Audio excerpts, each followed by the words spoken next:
Before we get to today's show, just a quick reminder that you can get the most comprehensive digest of China-Africa news delivered daily to your email inbox. Try it out for 3 months for just $3 at chinaafricaproject.com/subscribe. The China and Africa podcast is brought to you in partnership with the Africa-China Reporting Project at Wits University in Johannesburg.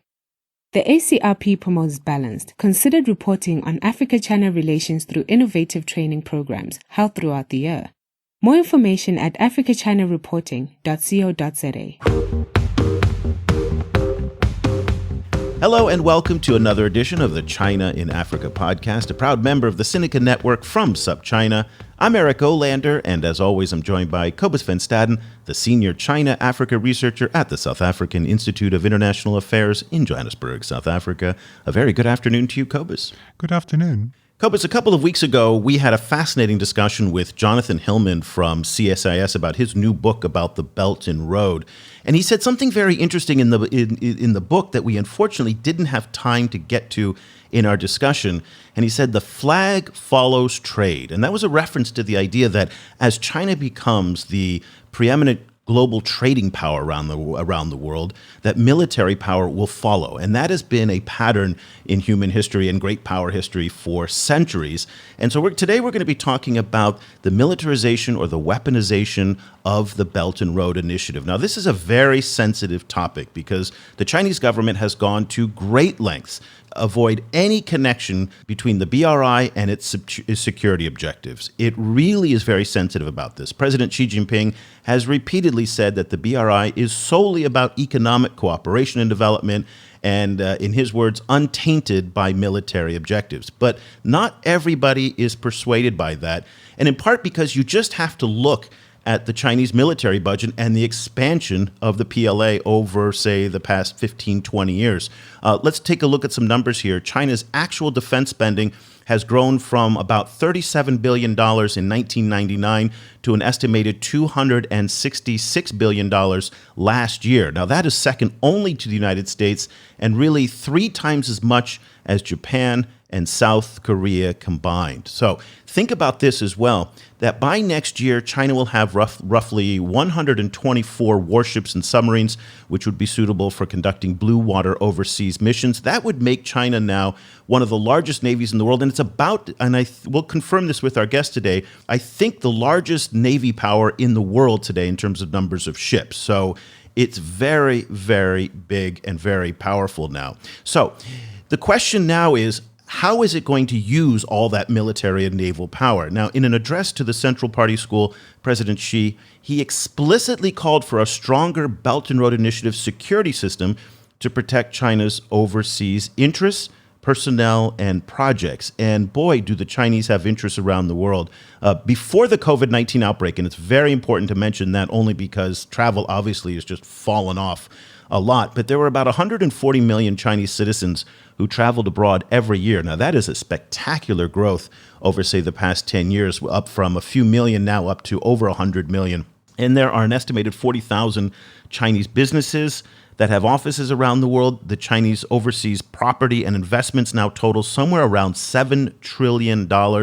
And the number of Chinese citizens living overseas has grown to 5.5 million. So when we think about what President Xi was talking about in terms of protecting Chinese overseas interests, personnel, and projects, Cobus, there's a lot there to protect. And it's always been one of the questions for us, especially in the context of the new Djibouti military base, as to whether or not the Chinese would be able to leverage that base to do those types of interventions, which to date they haven't, but certainly the possibility is there. What do you think, Cobus?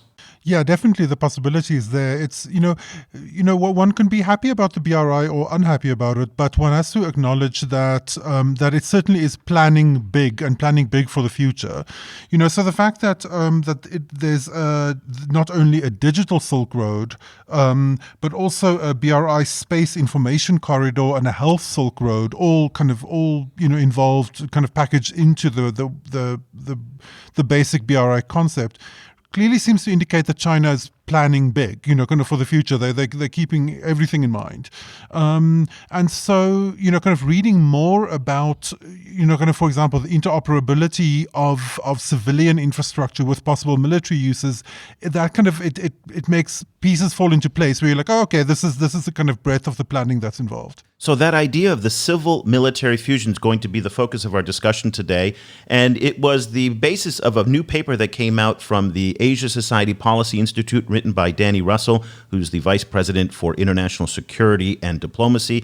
He wrote, together with Blake Berger, a Senior Program Officer there, Weaponizing the Belt and Road Initiative. Danny, thank you so much for taking the time to join us, and a very good morning to you in New York. Good morning, Eric. Good morning, Cobus. Thanks for having me. I thoroughly enjoyed your paper. It's really one of the first times that I've considered the security aspect of the Belt and Road the way you wrote it. Now, just to kind of put out as a disclaimer, the paper was really focused on the Belt and Road in the Indo-Pacific, the Asia-Pacific region, and not necessarily in Africa. So we're going to focus our discussion today on the trends that you see in the Indo-Pacific, but certainly there are aspects of what's happening here in Asia that are applicable not only in Africa, but other parts of the world. So I'll put that out as a little disclaimer. One of the questions that we've been asking all of our guests who come onto the show to talk about the BRI is to help start our conversation by trying to define what exactly it is, since there seems to be a lack of clarity on the issue. Now, this was something that you talked about in the paper, and you said, although the importance of physical infrastructure cannot be overstated, the BRI is much more than a portfolio of terrestrial interests. So with that in mind, can you help us understand, in your definition, as to what you describe the Belt and Road Initiative to be? Thanks, Eric. I always begin by describing the Belt and Road as kind of a Rorschach test, an inkblot test, because what people see in it often says a lot more about them than it does about the Belt and Road itself. That said, the BRI is also constantly evolving, and it's evolved based on a very mixed, sort of muddled combination of factors. It's sort of a Chinese hot pot dish, and the recipe includes Chinese doctrine, ambition, fear, greed, commercial interest, strategy, opportunism. So there are a variety of motives driving Belt and Road projects. Sometimes they're contradictory, and we've seen different stakeholders sometimes working at cross purposes. But I think what's emerging is a multi-purpose platform, a BRI brand that links a lot of different streams under one rubric. Cobus elucidated some of them. You've got the Silk Road Economic Belt, you've got the Maritime Silk Road, you've got the Health Silk Road, the Green Belt and Road, and importantly, the Digital Belt and Road and the Space Information Corridor. So it's definitely more than one belt and more than one road, or so it seems, because I think we're witnessing a gradual integration among the disparate BRI elements and actors and corridors. You quoted from Xi Jinping's speeches. He's a devout Marxist, and he's a practicing Leninist, and he's called again and again for close coordination between the military struggle and the political and diplomatic, economic, cultural, legal tracks to foster a strategic environment that's conducive to China's rise. And I think that's precisely what BRI seeks to do, is to create an ecosystem, an environment that is favorable to China's interests. I don't want to make it sound like this is fiendishly clever, Fu Manchu strategy by Chinese masterminds. A lot of this is learning by doing. A lot of it is experimental, hit and miss, trial and error. And a lot of it is going wrong, frankly. And a lot more can go wrong in the wake of COVID-19. But it's definitely evolving in the direction of a increasingly coherent, well-integrated platform for exercising influence. Early in the days of the Belt and Road, shortly after it was coined, particularly when people were fixated on specific routes, there was also a lot of anxiety expressed, particularly I think in India, about the concept of a string of pearls. There's a set of naval bases essentially surrounding India. You make the point that it's more useful to talk about strategic strong points, and particularly that we should look less at naval bases and rather at the kind of functionality of the ports being set up around along the Belt and Road routes. I wonder if you could tell us a little bit more about what you mean by that concept of strategic strong points. Right. Well, strategic strong points is the Chinese own label that they attach to the ports that they have built or that they control, particularly along the Indian Ocean. And they are strategic strong points versus naval bases, both in reality, but also, I think, for a number of reasons. So to take a step back, I had been hearing from not only Indian friends and former counterparts, but my former national security colleagues in Washington, where I had worked, but also in other capitals, this suspicion bordering on certainty that BRI is a kind of Trojan horse, and surely Beijing has military plans in mind for these port projects and so on. But while there was a lot of accusations being leveled, there wasn't really much by way of evidence being offered. And for those reasons, my colleague and I decided that we were going to take a close look at the degree of military involvement and military utility of certain BRI projects, particularly the deep sea ports in strategic locations. And the fact that the Chinese government continued to insist that BRI is, purely an altruistic, exclusively development win-win initiative wasn't terribly convincing. And it's easy to understand why ports are so important to China.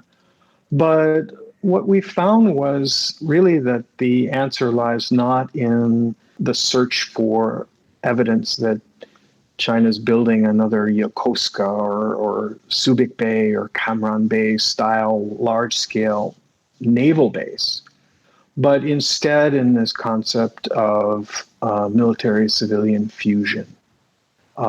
Then this dual use structure. And it's not merely a theory here. It's the law in China. It requires commercial companies, state-owned enterprises or private enterprises to build ports to naval specifications, for example. It ensures that the commercial activities serve military goals. It's a deliberate blurring between the civilian and the military sectors. And it mandates interoperability. The law gives the People's Liberation Army, the PLA, the ability to commandeer civilian fleets, commandeer infrastructure. So even though the port may be civilian, and the fact that it's operated by a Chinese state-owned enterprise in most cases is not trivial.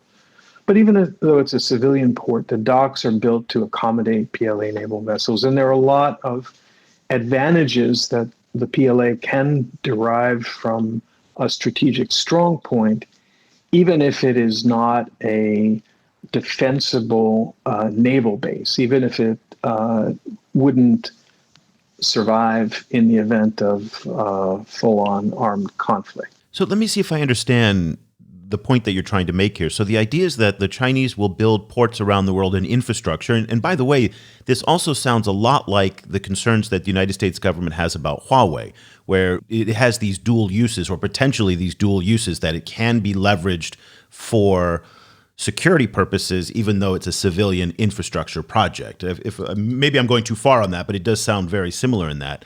So let's kind of walk down the path a little bit more here. So the idea is that there's a conflict somewhere in the world where China's built a port. the idea is that if China needed to deploy the PLAN to go to that country, the ships could then presumably dock because they've already been built to spec to the PLA Navy's details, right? Is that what you're saying, is that it could be leveraged in the event of a conflict that's concerning for, say, U.S. stakeholders? Well, I'd make two different points. One, certainly these ports, these strategic strong points, enable the PLA Navy to project power far beyond China's near seas, its traditional area of national defense. That doesn't suggest that China's planning to wage expeditionary wars the way that the United States has in the last few decades. But it does enable Chinese ships, both commercial and military, to have a safe harbor, to be able to reprovision, to collect information and intelligence about different parts of the world and about the operation of other navies and so on. So there's a whole host of potential benefits that foster the stated goal of going out, of expanding China's ability to operate as a navy, as a military in far seas, as well as in near seas. Now, it may well be that some of the concerns about whether it's the PLA Navy or, for that matter, Chinese tech companies are overstated. But that brings me to the second point, which is that it's really not about simply deploying China's military. It's about creating points of leverage. It's about creating influence, creating dependencies, creating relationships. You could make the case that to some extent, China's taken a page out of the book of, say, the United States in the 20th century, or even imperialist powers like Britain in previous centuries. You mentioned in your opening this concept that the flag is following trade, and that's very much what we are seeing in what I described as the weaponization of the Belt and Road. I deliberately didn't call it militarization because it's so much more than just the military. And whether we're talking about the Space Information Corridor or the Digital Belt and Road, or whether we're talking about the continental maritime Silk Roads, what we see is a series of paths that allow China to expand its influence, to create dependencies. Some of these dependencies are technological. Some of them are economic. Some of them are financial. Some of them are political. And frankly, increasingly, some of them are military. We're seeing China begin replicating America's practice of military diplomacy, ship visits, hospital ships, military-to-military exchanges, foreign cadets in Chinese military academies, weapons sales, that sort of thing. But again, I'd emphasize that it's much broader than the activities of the PLA. It's a full spectrum engagement of a nature that creates increased dependency on China and allows China both to set rules and standards, but also to leverage those advantages to gain compliance on areas of interest, China's so-called core interests. Over the years, we've spoken to many development experts who've been looking at China's development model, particularly in places like Ethiopia. And you also write that China follows a port parks city model, which is essentially a port linked to a special economic zone and linked to supportive industries and markets and so on in a nearby settlement. What is the significance of this development model in the larger scheme of this weaponization of the BRI? Well, I think that helps to illustrate the point I just made. The goal of the port park city model is to develop a larger integrated system that, on the one hand, helps sustain the port.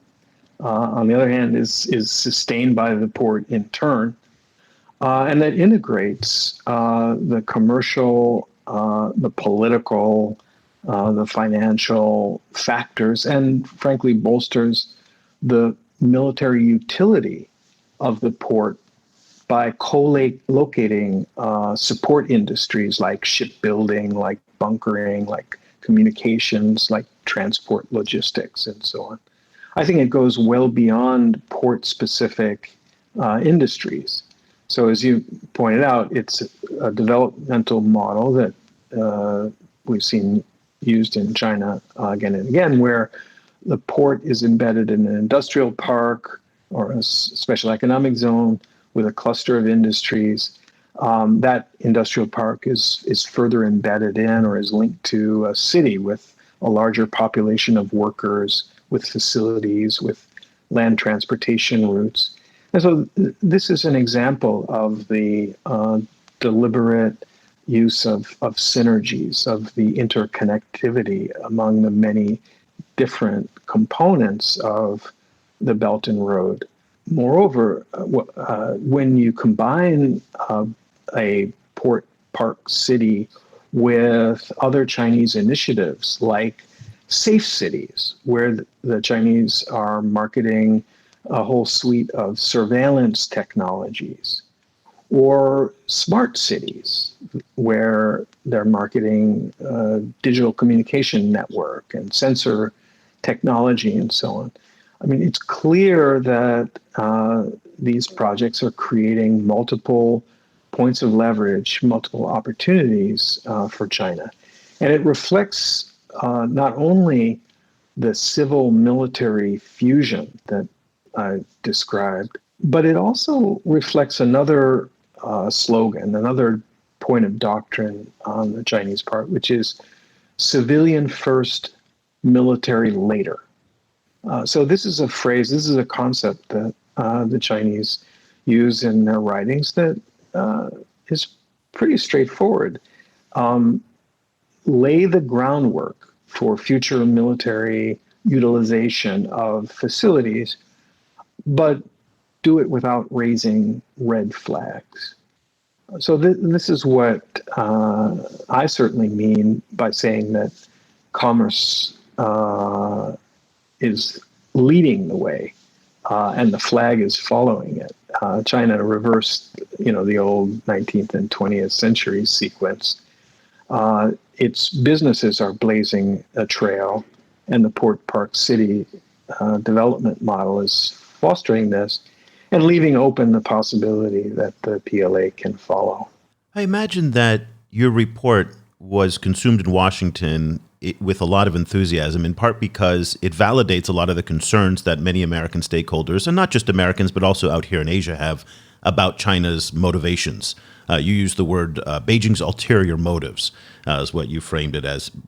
And in one sense, you've talked about creating a kind of a Sinocentric world that has Chinese dependency, but at the same time is able to project Chinese power to protect all of those interests of their people, their businesses, and all that around the world.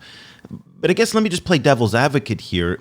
Isn't this kind of what China should be doing in one sense? Because if we look back at the past, say, 400-500 years of economic history, that an imperial power like the British, like the Americans, and now the Chinese have become the largest economy in the world, or soon to become, they too will follow in that same role of protecting their interests and projecting power and making the world a safer place for them.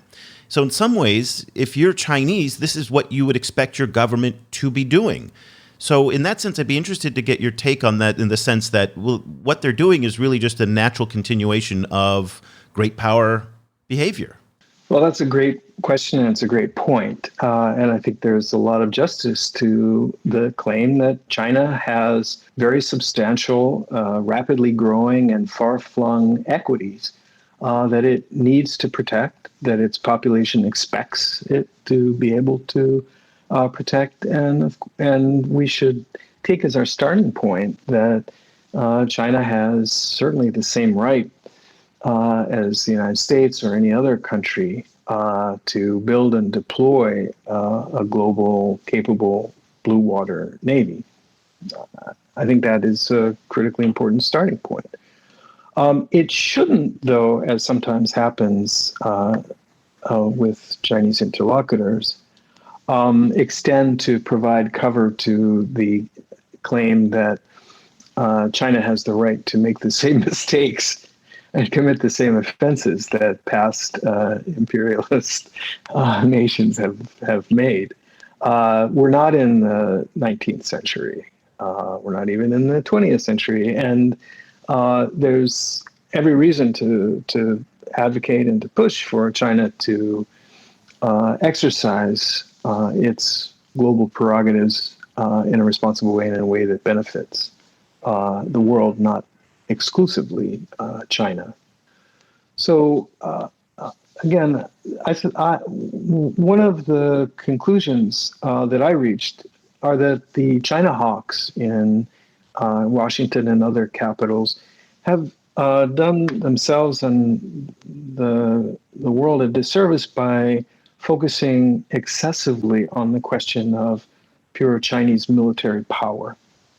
Because the challenge that is posed to a rules-based order, to an open, democratic, values-based international system is not primarily a military challenge.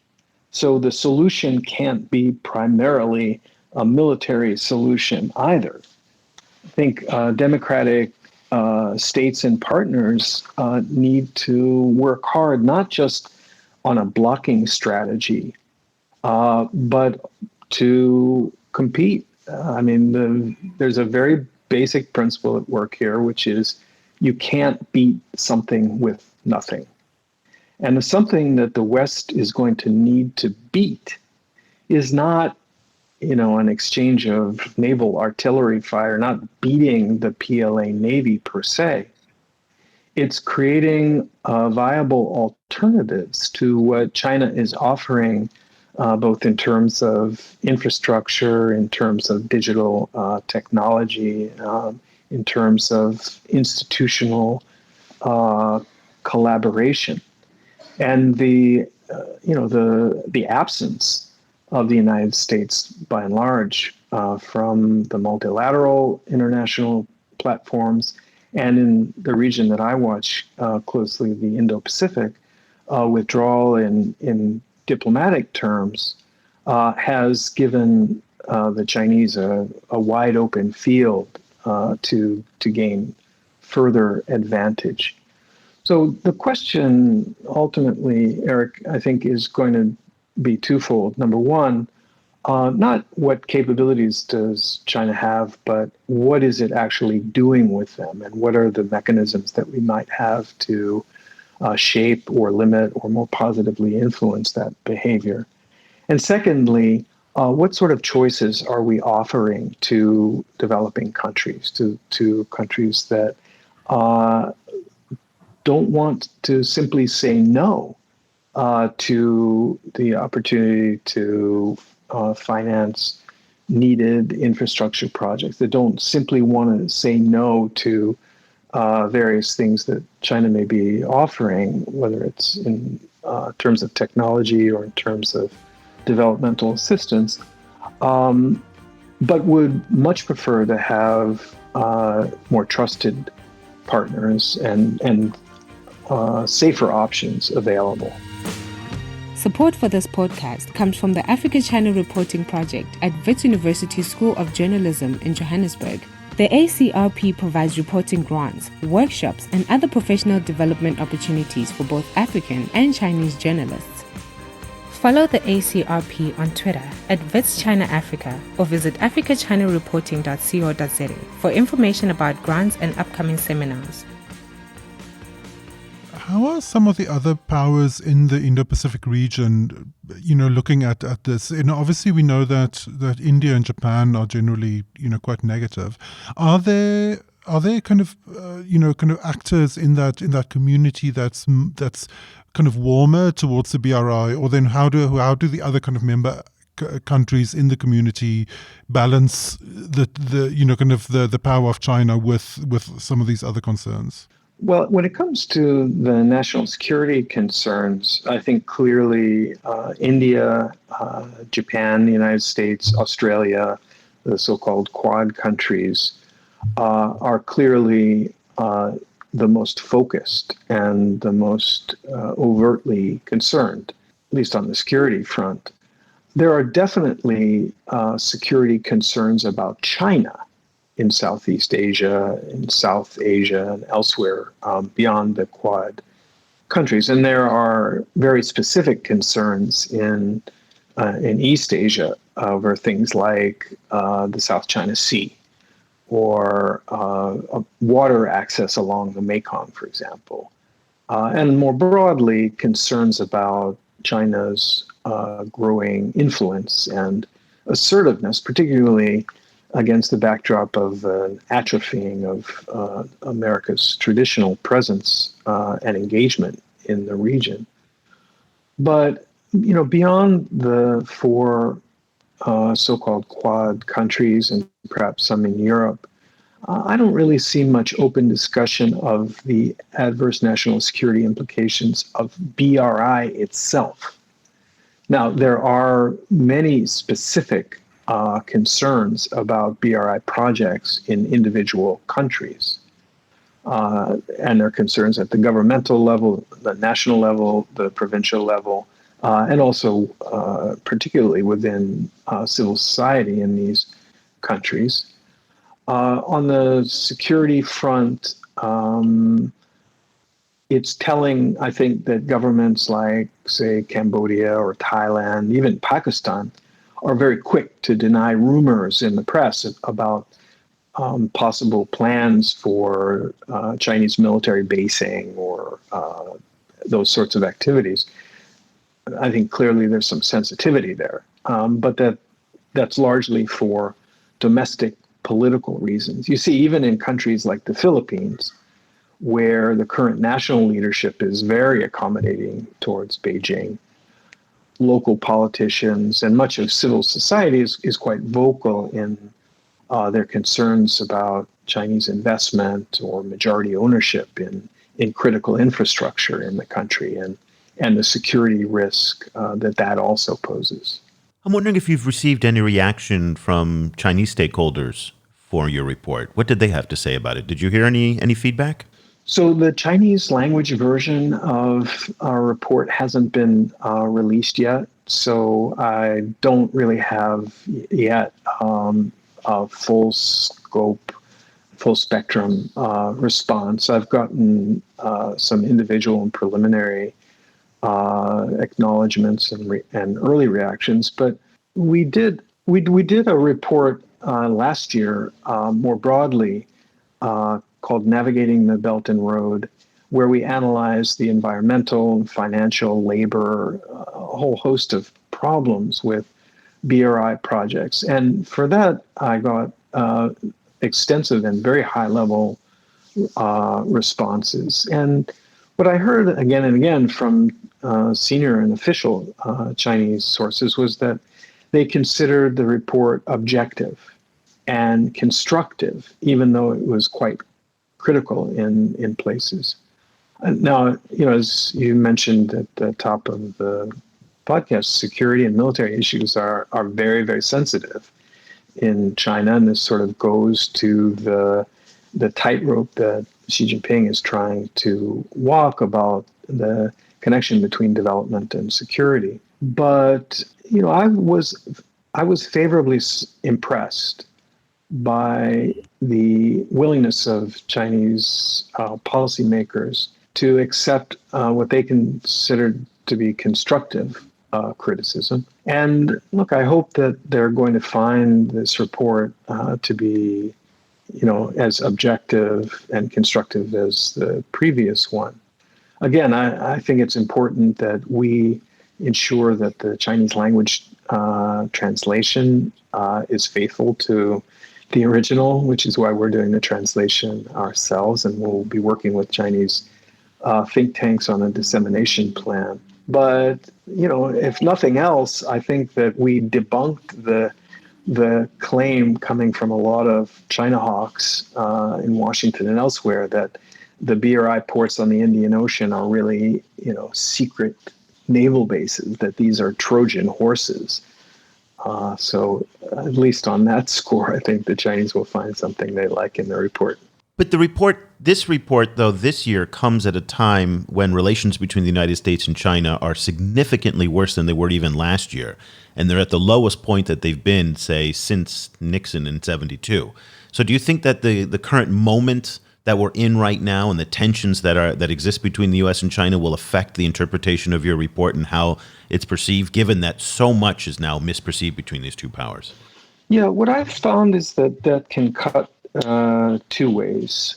You're absolutely right that attitudes in China have soured when it comes to the United States, and there's a growing conviction that the suspicion that many in China long harbored that America was really a sore loser and saw the sunset of its great superpowers and sought to block and contain China, that perhaps that was true all along, that they saw in the Trump administration a kind of anti-China bent that revealed the real face of the United States. There are plenty of people now in China, including in high positions, who seem to have come to that conclusion, unfortunately. However, the flip side of that, Eric, is that the Chinese have been subjected to such,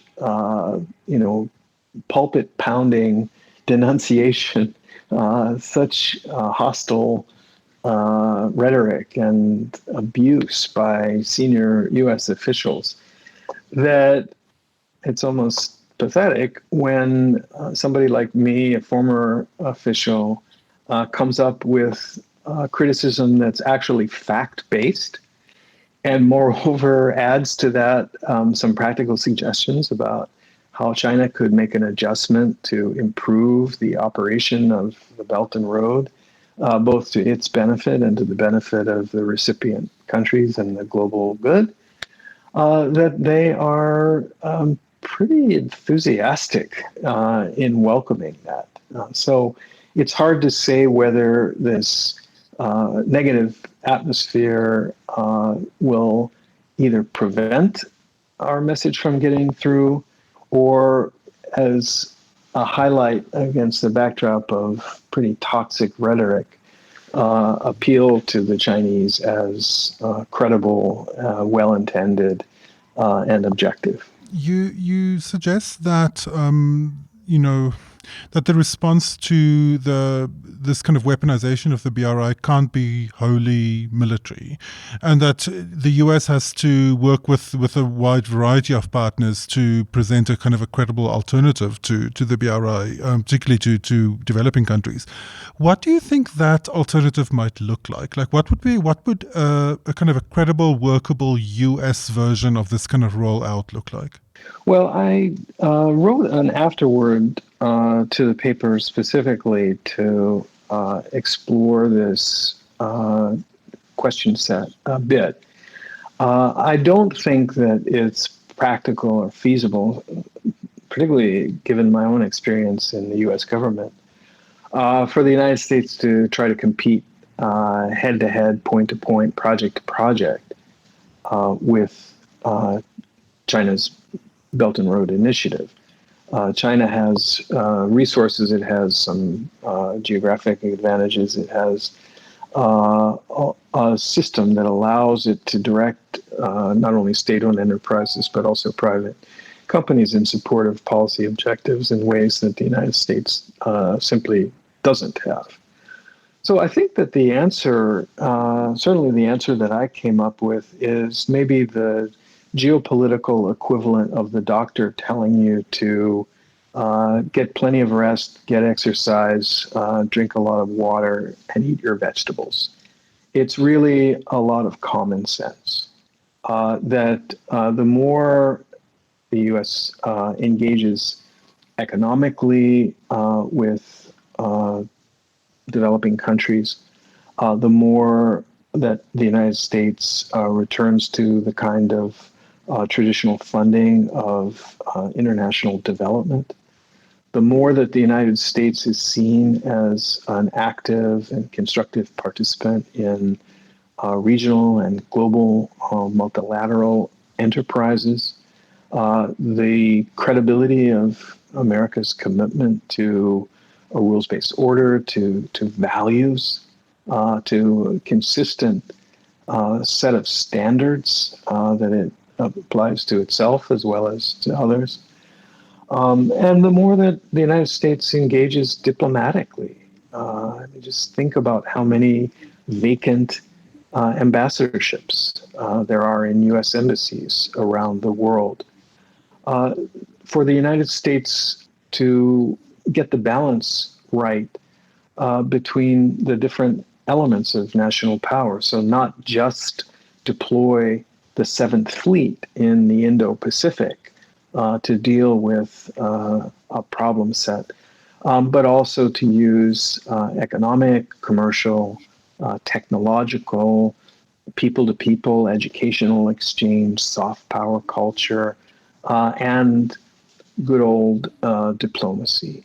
So a lot of this is common sense work. It I think, is something that would be dramatically augmented by a collaborative approach, one in which the organizing principle is not anti-China, but rather pro-value, pro-democracy, pro-economic growth, pro-good governance. And in that vein, not only are there other important democracies across the Pacific, across the Atlantic, and so on, not only are there strong institutions in the region I look at, say APAC, for example, or ASEAN, through which we can work and with whom we can partner.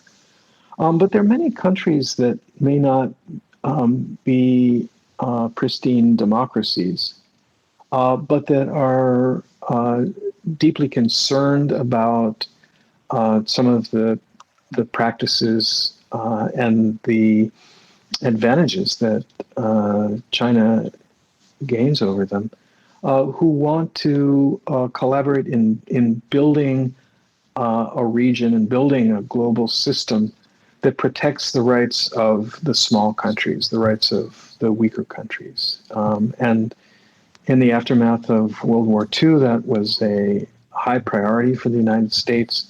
If we, as the U.S., in partnership with like-minded nations, rediscover our commitment to those principles, I think that will put Chinese initiatives like the Belt and Road in a context that gives countries the right to make their own choices. And to the extent that developing countries can make their choices freely, we can count on them to be guided by self-interest.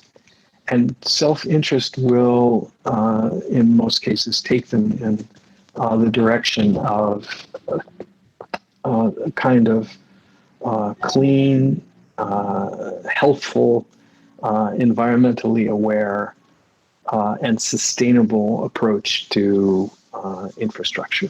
I mean, with all due respect, what you've outlined, it makes a lot of sense to me. I find it eminently rational, but it seems wholly inconsistent with the worldview of your former colleagues in the United States government today who run the administration. And that is not how Mike Pompeo sees the world at all. Now, we don't know how long Mike Pompeo and the Trump administration is going to be in power, but the United States seems to, for at least the past 4 years, have shaken that rules-based order to its core. And I wonder if the United States still has the credibility now to walk back in and say, you know what, about TPP, we were just kidding. About the World Health Organization, we were just kidding. About the Paris Climate Accords, we're just kidding. The sanctions threatened against Vietnam, we were just kidding. All of these things, the list is just endless. And I think this has given the Chinese an enormous opportunity to say, listen, The U.S. screwed you once. They're going to screw you again. We are going to be a reliable partner. We are the one defending the multilateral order, not the Americans. I'm just curious about how what you've been saying is, again, not the Mike Pompeo worldview. Well, you're not getting an argument from me on that, Eric. It's quite correct, and wasn't intended for an argument. It was just more of a surprise, you know. But I think that goes part of the way to explaining the explosive growth and the success of many of the Belt and Road elements over the past several years. As I said, there's a lot more to BRI than just infrastructure. And there's a lot more than just BRI to China's strategy to extricate itself from the rules-based order, and in some cases to loosen or to undermine that order. And it is precisely because the United States is perceived as disengaging that China is able to co-opt many regional and multilateral organizations to use those platforms to accelerate the narrative that the U.S. alliance structure undercuts security, doesn't help it, that the U.S. is in decline, and that China is the only game in town. So, yeah, I think it's important for there to be a shift in the strategy of the United States and to move towards an approach that is focused less on lambasting China and trying to vilify China, and one that's based more on making common cause and sharing a collective interest and pursuing that interest. You know, it's very telling. You mentioned Secretary Pompeo. He just made a trip to the Maldives, to Sri Lanka, to Indonesia, in which he railed against China and urged his hosts to denounce China as a predator and praise the United States as a partner. And what happened? In all three countries, the response was, no, we want good and equidistant relations with both Beijing and Washington. We are non-aligned. So the net effect of this kind of ultra-nationalist approach on steroids is to have essentially resurrected the non-aligned movement. Like, that can't be the plan. But there's another dimension to this, Eric, that I think we shouldn't neglect, which is that there's no inevitability of success in the Chinese gambit, in this Chinese strategy. It's by no means a foregone conclusion that the kind of Beijing-centric, Sino-centric ecosystem that the Chinese Communist Party is trying to develop is going to flourish, particularly without a continuation of the Trump administration's invaluable assistance. Look, Beijing can be its own worst enemy, and we've seen this again and again. We've seen it with the Wolf Warrior episodes. We've seen it with the face mask diplomacy that backfired. And, I'd add, remember that, the economy of China in 2020 in the aftermath of COVID isn't growing at anything like the rate it was at the time that One Belt, One Road was christened by Xi Jinping in Kazakhstan. Double-digit growth is a thing of the past now. Beijing's treasury is really being stretched. There's a huge problem with debt default and the inability of host governments to service their debt. There's now criticism from within the Chinese population itself, from within the growing middle class. The economy is suffering, the population feels the pinch. Citizens are increasingly turning their sights on these overseas loss-making grand projects, and like middle classes throughout history all around the world are saying, why are you pouring my hard-earned tax dollar down a foreign rat hole when you could be building a school for my kid here at home? So look, I mean, to me, speaking as a recovering U.S. policymaker, as I said, you can't beat something with nothing. So the less that the United States and less that other like-minded countries have to offer, or the less available or the less credible what they're offering appears to be, the more China becomes the only game in town. The paper is Weaponizing the Belt and Road Initiative. It was written by Danny Russel, who's Vice President for International Security and Diplomacy at the Asia Society Policy Institute. It's absolutely essential reading for anybody interested in the Belt and Road, not just in the Indo-Pacific, where Danny is focusing on, but also worldwide and especially in Africa. Also, just want to give a shout out to Blake Berger, who's a Senior Program Officer at the Asia Society Policy Institute and a co-author of the report with you, Danny. So, Danny, thank you so much for taking the time this morning to join us. We really appreciate it. Are you on social media by any chance? I didn't see you on Twitter, but I just want to make sure we double check. Yes. So both Aspie and myself as Danny R. Russell can be found on Twitter. So Danny R. Russell, we'll put a link to Danny's Twitter feed, also to the paper and to the Asia Society Policy Institute in the show notes. Danny, thank you again for taking the time. We really appreciate it. Well, thanks for having me, Eric and Cobus. I enjoyed it. Cobus, I'm so glad that we've had the chance to speak both with Danny and then also earlier with Jonathan Hillman from the Center for Strategic and International Studies about his new book, in part because we're starting to develop a more nuanced understanding of the Belt and Road. And I think we have to move beyond the simplicity that we've had in the argument for the past 5, 6, 7 years, really since the beginning of it. In the US and Europe, there's this talk about how the Belt and Road is a Trojan horse, it's taking over things, it's all these different things. Certainly the Chinese have this fantastical kind of, the Belt and Road is wonderful. Both sides are lacking, in my view, of what it is. And I like what Danny's approach was, in part because he was much more, it wasn't, I don't want to say the word objective because it really didn't feel objective, but at the same sense, it felt balanced.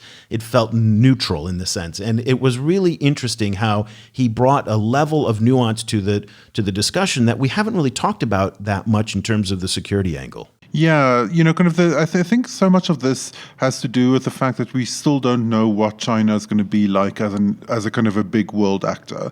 The Chinese, obviously, they're rapidly expanding their global presence, and they're it seems to be pointing in a direction of a much kind of larger global role, but at the same time, they're really risk averse, and so. So as I think his work kind of provides a glimpse into what some of this might end up looking like, depending on how kind of, relationships between global powers go in the future. I think that his essay is absolutely essential reading for anybody in this space. You really, it is so important because one of the things that the article does so well is it articulates how, again, this is the point that I've been trying to make, and I've been influenced by Danny's writing in this sense, that these are facts on the ground. These are realities that we have to contend with. The fact is the Belt and Road, whatever it is, and since we don't really have a good view on it, but it is a reality. There are trains, there are satellites, there are digital Silk Roads in terms of fiber optic backbones. All of this is coming together in some weird form. The fact is, yes, there is a security aspect to it. Of course there would be a security aspect to it. And this was the question that I put to him. I think in many ways China is doing what it should be doing in the sense that it is emerging as a global power, and this is what global powers do. The expectations of its people are to make sure that its investments, that its people, and its interests are protected around the world. That is an objectionable concept for many people in the US and Europe, but that is to me a very natural statement for anybody who is in China, because that's what you would expect of your country to do that. I also believe that the Belt and Road is the manifestation of a country that is trying to create a world order that is more in line with its own interests. Again, that's what preeminent hegemonic powers do. There's nothing exceptional in that sense about what the Chinese are doing.